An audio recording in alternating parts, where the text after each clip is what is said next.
സർക്കാരിന്റെ കനിവിനായി പൊതുപ്രവർത്തകനായ ഒരാൾ ഒറ്റയാൾ പോരാട്ടം നടത്തുന്നു.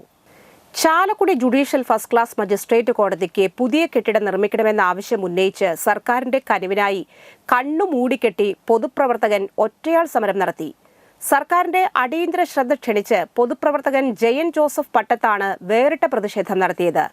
വ്യാഴാഴ്ച രാവിലെ മുതൽ വൈകിട്ട് 4 മണിവരെ കോടതിക്ക് സമീപം കണ്ണുകൾ മൂടിക്കെട്ടി കയ്യിൽ നീതിയുടെ തുലാസും കയ്യിലേന്തി പുതിയ കെട്ടിടത്തിനു വേണ്ടി സമരം നടത്തി. കോടതിയിൽ നീതി തേടി എത്തിയത് മനുഷ്യൻ മാത്രമല്ല, പാമ്പും പഴുതാരയും മരപ്പട്ടിയും ചിതൽ ഉൾപ്പെടെയുള്ള ജീവജാലങ്ങൾ കൂടിയാണെന്ന് അദ്ദേഹം പറഞ്ഞു. ഏത് നിമിഷവും നിലംപൊത്തോറായ കെട്ടിടത്തിന്റെ ജനലുകളും അടർന്നു വീഴുന്ന സീലിംഗിനും ഇടയിലാണ് മജിസ്ട്രേറ്റും വക്കീലന്മാരും കക്ഷികളും ജീവൻ പണയം വെച്ച് കോടതി നടപടികളിൽ പങ്കെടുക്കുന്നത്. അത്യാവശ്യത്തിന് വേണ്ട ടോയ്ലറ്റ് സൗകര്യം പോലും ഈ കെട്ടിടത്തിൽ ഇല്ല എന്ന് അദ്ദേഹം പറഞ്ഞു.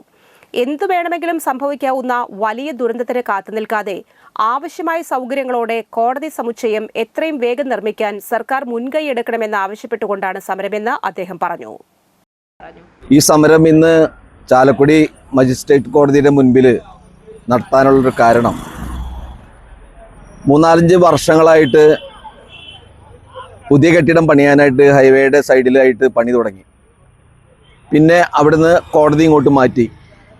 കോടതി മാറ്റിയിട്ട് ആ കോടതിയുടെ ഒരു അവസ്ഥ, അതിൽ കയറിയാലുള്ള അവസ്ഥ ഒരു ഭയാനകമായൊരു അവസ്ഥ തന്നെയാണ്. കാരണം ഇരിക്കാൻ സ്ഥലമില്ല, നിൽക്കാൻ സ്ഥലമില്ല.